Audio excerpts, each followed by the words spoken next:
I'm here today with Amrit Singh, a registered acupuncturist. We're going to have a nice conversation about some blending of East and West approaches to beauty and health. Welcome, welcome. Thank you so much for having me. Thanks.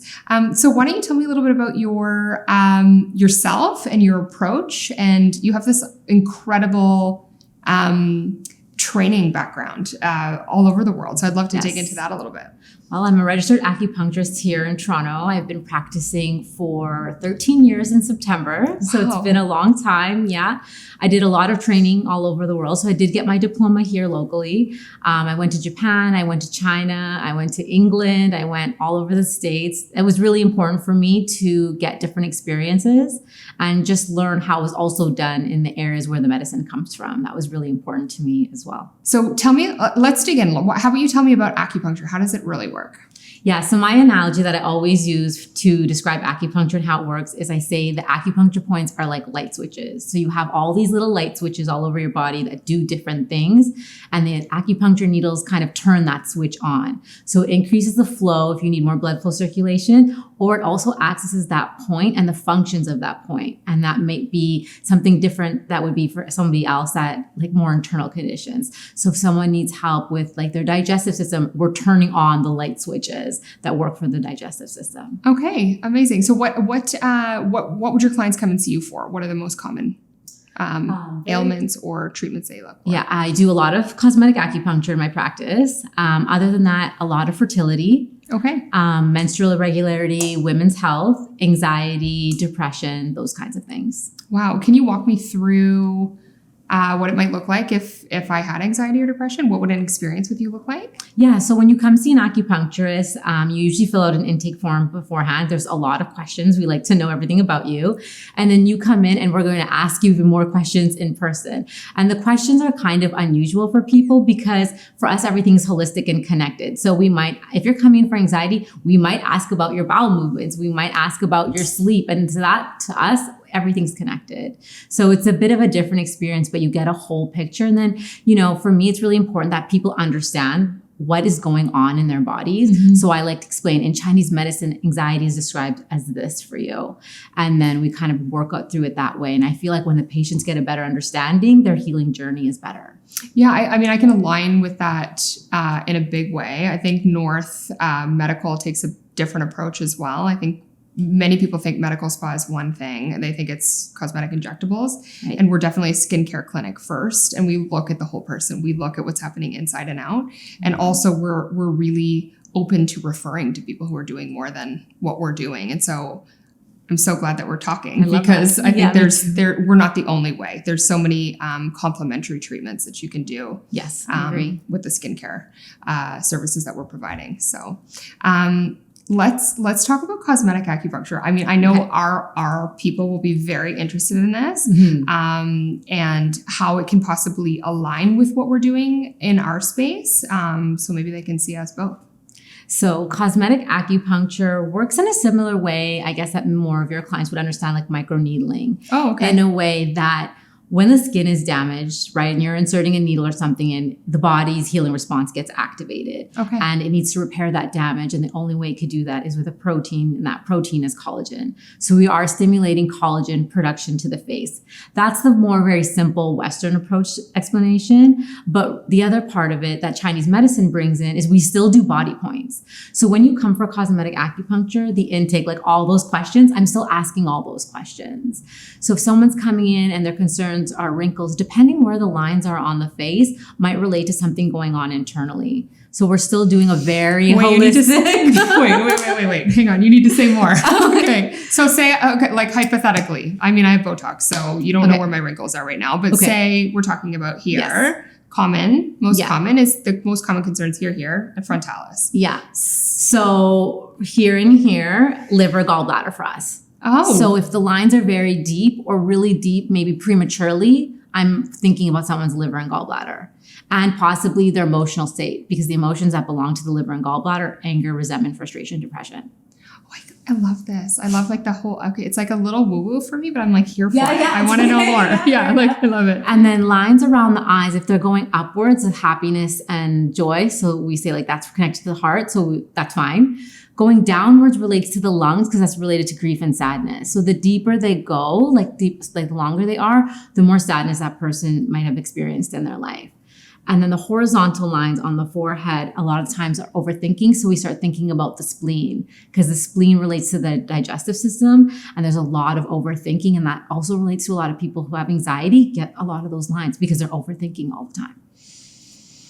Wow. Yeah. Just brief. Brief, but like so much, like thousands of years of history and study. Yeah, it's amazing. Yeah. Okay. So if I'm getting okay, let's go back to the microneedling piece because I think, our audience very much understands this. Yeah. I mean, we're hoping to break down barriers and misunderstanding about your practice as well. But if we can relate to microneedling, and wound healing, essentially, what are we looking at for, or am I hearing two different things? Is the sort of cosmetic piece that would function like a Botox different from the cosmetic acupuncture that would function like a microneedling, or are they basically the same approach? I use the microneedling analogy to relate to it in terms of the skin damaging healing response. Got it. Okay. But it's not as intense and it's not a repetitive movement. We put the needles in, the needles stay in for 25 minutes. We come back, take them out, apply skincare, do a little gua sha, maybe do a little bit of face rolling, that kind of a thing. Okay. Oh, I want to talk about gua sha. Okay. Let's talk about gua sha. Okay. Because my exposure is what I see on Instagram, not on your feed. Your feed is like awesome. Thank you. Like educational, thorough, detailed. But most of what you see is like lymphatic that they have no idea what they're doing. Actually, I think it could promote more harm than good if you're not doing it properly. Yeah. So you have your own gua sha line. Yes. How do you incorporate acupuncture with gua sha? I'm sure they go hand in hand beautifully. Yeah. So if patients are coming in and we're doing a course of treatment, if they're doing gua sha at home, it's very helpful because it helps us sculpt the face. Mm-hmm. Pre-pandemic, I was doing more of the facial tools before than now. But using gua sha to help sculpt the face and using the cosmetic acupuncture to tighten the skin because we're stimulating the collagen, it's a really, really good match made in heaven. Wow. Okay. Yeah. And what are you... let's talk about the neck. That's a big one for us. Mm-hmm. And it's really difficult to change skin texture in the neck. Yes. Is that something we can do acupuncture on? Yep. So we can do needles on the neck. They don't go in very deeply. Obviously, they're almost just kind of like resting just in the epidermis just below. But it does help. But like you said, the neck is very gentle. So preventative is really the best treatment, I think, for the neck. Okay. Mm-hmm. Yeah. Once you're in it, you're going to have to go a little heavier probably. Yeah. Can you do acupuncture with traditional like Western medical spa type treatments, Botox, for example? So I have some patients that have only done Botox and then they come and see me and maybe they wanted to try a different approach. Mm-hmm. And so what I've done is people have come and seen me 6 weeks after they've had their Botox.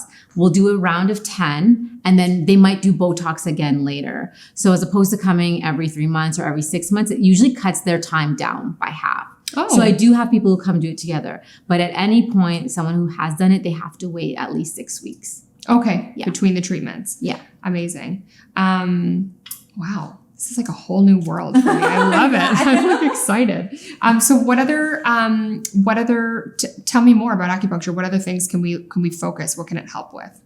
A lot of acupuncture is also used for pain. I'd say that's the most commonly used reason that people go see acupuncture: back pain, neck and shoulder pain. I think the mood aspect, the anxiety and depression is a growing market for sure. Yeah. I mean, and coming out of what we just went through, I mean, more, please. Like everybody needs access to things that feel good, right? And I think people are more open-minded nowadays too, which is great. Just trying to feel better, healthier, and more open to trying new ways to achieve that. Yeah. And I would say like, if anything, if there's any silver lining to the hell that we just went through, it's that people are researching more and they're learning more about new ways and new approaches. And it's not just what's being fed through one channel. It's looking at a whole bunch of different approaches and doing the research. People are really educated today.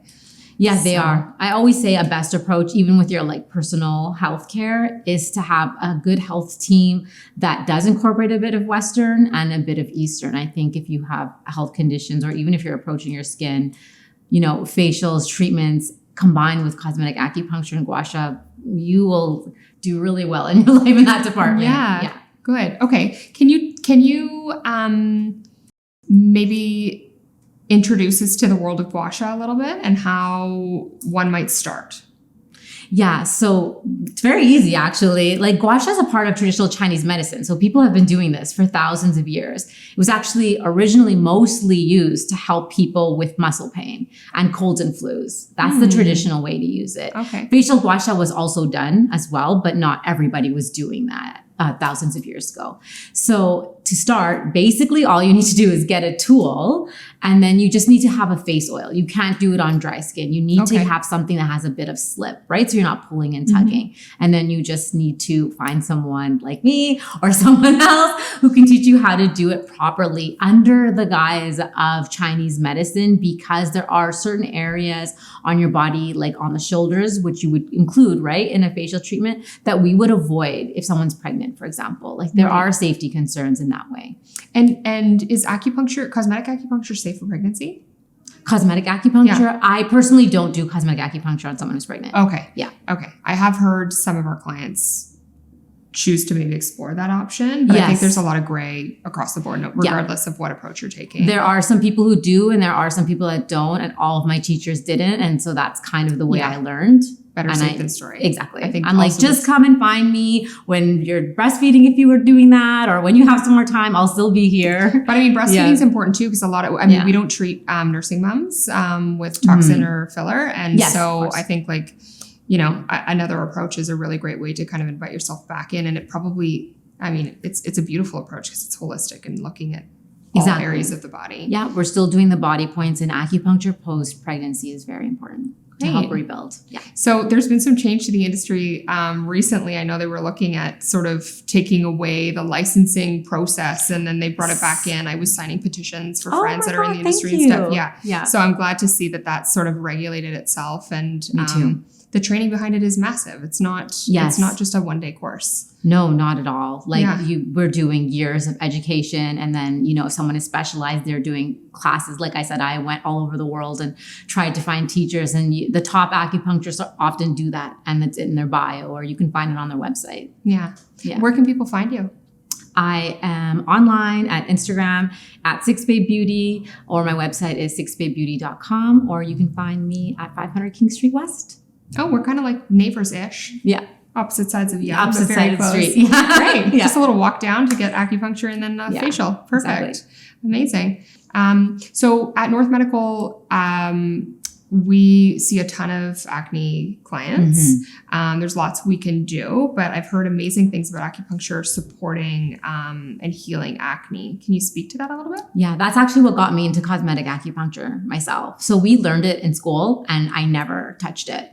One of my friends wanted me to try it, and I did it on her, and she loved the results, and I still wasn't that into it until I started getting my own cystic acne. And then I was like, okay, I know I have this little thing in my toolbox. So I started doing it on myself, and it helped so much. And I'm like, okay, no, I need to share this, because it's the physical aspect of the acne, yes, but it's the mental, emotional aspect of the acne that also really gets somebody. So I noticed how the acupuncture was helping me, and it is really, really good for acne.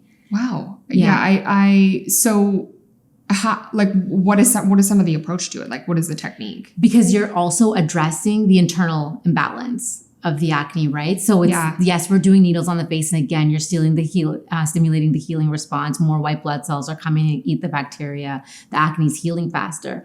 But why is the person getting acne in the first place? Hormonal imbalance, digestive issues. Often we see some people have too much heat in the body. So too much spicy foods, too much alcohol can also cause acne or aggravate acne. So we use points that release heat. You know, Chinese medicine has a different way of communicating with the body. Yeah. So those kinds of supportive points, plus the facial treatment and a good skincare routine, works really well. Oh, good, good. That's that's amazing. And I would assume that based on those principles that it would function for eczema and maybe even psoriasis. If we're looking at the emotional connection, I would assume that it would all function the same way. Yes, and dietary as well. Dietary Is big with eczema and psoriasis, I would say. Mm-hmm. Great. And so are you looking at diet as well in your practice? Yeah, I always ask what people are eating. I often ask about water temperature. That's a big one because in Chinese medicine, we don't drink cold water. I'm big on that on my Instagram. I'm broken record about that.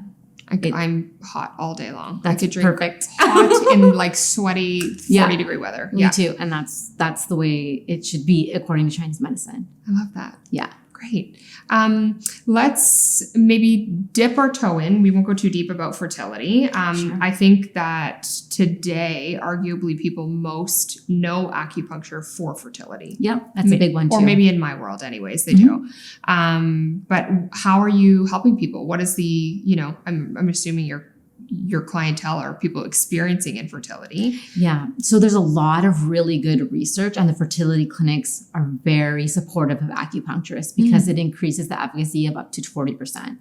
Really? Yeah. Wow. Yeah. It's really, really helpful. So people will just often because of the stimulation and I guess the emotional piece as well. You're saying it over and over again. Yeah. You're reducing the stress. You're regulating the hormones, regulating the emotions. It depends why that person might be having difficulty, which partner, both partners, what is the scenario? You can support in so many different ways. Oh my goodness. Yeah. So you're like a full-on therapist and an acupuncturist and a gua sha expert. Yeah. Helping make babies on the side. No big deal.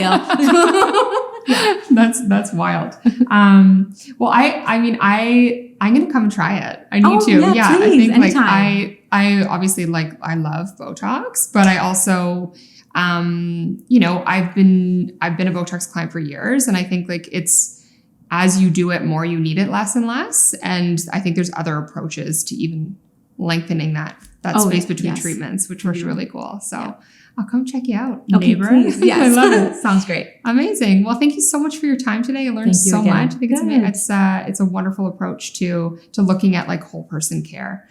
And I'm really excited to come and check you out. Awesome. Thank you.